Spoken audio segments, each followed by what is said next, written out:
వరుసగా 4 మ్యాచ్లు గెలిచి 8 పాయింట్లతో ఈ సీజన్ మొదట్లో ఘనంగా ఆరంభించింది రాజస్థాన్ రాయల్స్. నిజానికి ఎగ్జాక్ట్లీ పంజాబ్ కింగ్స్తో పోటీ పడింది రాజస్థాన్ రాయల్స్. రెండు టీంలు కూడా పోటీ పడి మరీ వరుసగా మ్యాచ్లు గెలుచుకుంటూ వచ్చింది. రాజస్థాన్ రాయల్స్ 4 మ్యాచ్లు గెలిస్తే పంజాబ్ కింగ్స్ ఏకంగా 6 మ్యాచ్లు గెలిచింది. అంత పోటీగా ఉన్న రాజస్థాన్ రాయల్స్ ఒకప్పుడు టేబుల్ టాపర్గా పోటీ పడిన ఈ జట్లు ఇప్పుడు అదే రెండు టీంలు ఇప్పుడు ఎవరైతే ఇంటికి ముందు వెళ్తారా అని ఆలోచిస్తున్నట్టు ఆడినట్టున్నాయి. రెండు టీంలు కూడా వరుసగా ఓడిపోతున్నాయి. పంజాబ్కు ఓడిపోతే ఇప్పుడు రీసెంట్గా రాజస్థాన్ కూడా అదే బాట పట్టింది. ఢిల్లీ క్యాపిటల్స్తో జరిగిన మ్యాచ్లో 5 వికెట్ల తేడాతో ఘోరంగా ఓడిపోయి ప్లే ఆఫ్ అవకాశాలను మరింత సంక్లిష్టం చేసుకుంది. ఇక రాజస్థాన్ రాయల్స్ గెలవాలంటే ఉన్న మ్యాచ్లు ఖచ్చితంగా గెలవాలి. ఈ మ్యాచ్లో రాజస్థాన్ గెలిచే అవకాశాలు చాలా ఉన్నప్పటికీ చేజేతుల మ్యాచ్ను ఓడిపోయింది. ఏం చెప్పాలంటే ఏ టీం అయినా సరే ఓడిపోయే స్థితి నుంచి గెలిచే అవకాశాలను వెతుక్కుంటుంది. కానీ రాజస్థాన్ రాయల్స్ మాత్రం ఈ మ్యాచ్లో గెలిచే సిచ్యువేషన్ నుంచి ఎలా ఓడిపోవాలి అన్న విధంగా ఆడినట్టుంది. ఎగ్జాక్ట్లీ ఒకానొక స్టేజ్లో ఫస్ట్ బ్యాటింగ్ చేస్తున్న టైంలో రాజస్థాన్ రాయల్స్ 14 ఓవర్లకే 160 పరుగులు చేసింది. అంటే 6 ఓవర్లకు 60 పరుగులు చేసినా కనీసం 220 పరుగులు చేయొచ్చు. కానీ అలా చేయలేదు. ఇంకా చెప్పాలంటే 200 రన్స్ను కూడా కొట్టలేదు. 8 వికెట్లు కోల్పోయి 193 పరుగులు మాత్రమే చేసింది.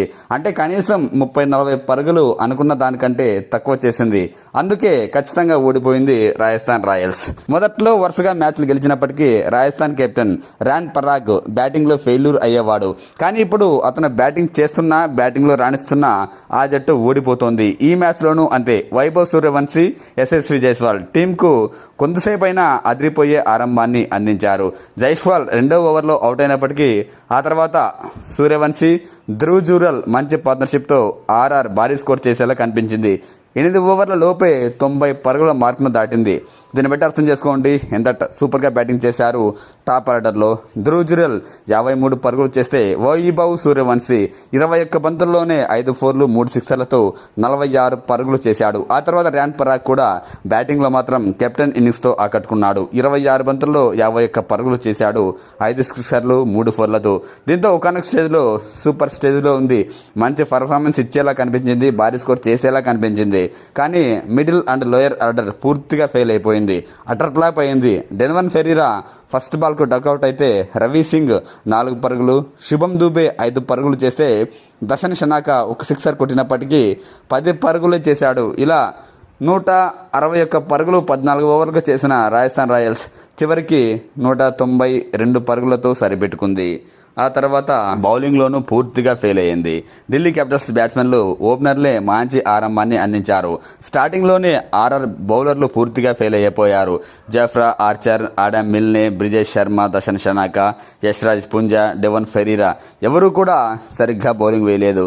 ముఖ్యంగా మెయిన్ బౌలర్లే సరిగ్గా వేయలేకపోతే ఇక పార్ట్ టైం బౌలర్ల పరిస్థితి ఎలా ఉంటుందో చెప్పండి. అభిషేక్ పోరల్ 51 పరుగులు చేస్తే ఫామ్లో ఉన్న రాహుల్ 56 పరుగులతో ఆకట్టుకున్నాడు. వీళ్ళిద్దరూ ఫస్ట్ వికెట్కు 10 ఓవర్లకు 105 పరుగుల పార్ట్నర్షిప్ అందించారు. అంటే ఆల్మోస్ట్ 50% స్కోర్ చేశారు. 50% మ్యాచ్ను వీళ్ళే గెలిపించారు. వీళ్ళిద్దరూ హాఫ్ సెంచరీ చేసి అవుట్ అయ్యాక ఆ తర్వాత పరాగ్ అవుట్ అయినప్పటికీ కెప్టెన్ అక్షర్ పటేల్ బాధ్యతాయుతమైన బ్యాటింగ్లో కీలక సమయంలో రాణించి మ్యాచ్ని గెలిపించాడు. 2 ఫోర్లు 2 సిక్సర్లతో 18 బంతుల్లో 34 పరుగులు చేశాడు. ఇది చివరిలో కాస్త టైట్గా ఉన్న సిచ్యువేషన్లో అశుతోష్ శర్మ 5 బంతుల్లోనే 18 పరుగులు చేశాడు. 2 సిక్సర్లు 1 ఫోర్తో తనే మ్యాచ్ని ఫినిష్ చేశాడు. నిజంగా ఈ మ్యాచ్లో పర్ఫార్మెన్స్ ఎలా ఉన్నా కూడా రాజస్థాన్ రాయల్స్ కొన్ని తప్పులను కూడా చేసింది. ముఖ్యంగా డెన్వర్ ఫెరీరా లాంటి పార్ట్ టైం బౌలర్తో 18వ ఓవర్ బౌలింగ్ వేయించడం ఆర్ఆర్ ఓటమికి కీలకం అని చెప్పొచ్చు. మ్యాచ్ టైట్గా ఉన్నప్పుడు ఇద్దరు బ్యాట్స్మెన్లు క్రీజ్లో ఉన్నప్పుడు ఒక పార్ట్ టైం బౌలర్తో బౌలింగ్ వేయించడం రాజస్థాన్ రాయల్స్ కెప్టెన్ ర్యాన్ పరాగ్ చేసిన అతిపెద్ద తప్పు. ఖచ్చితంగా ఈ మ్యాచ్ ఓటమికి అది కూడా ఒక కారణమని 100% చెప్పొచ్చు.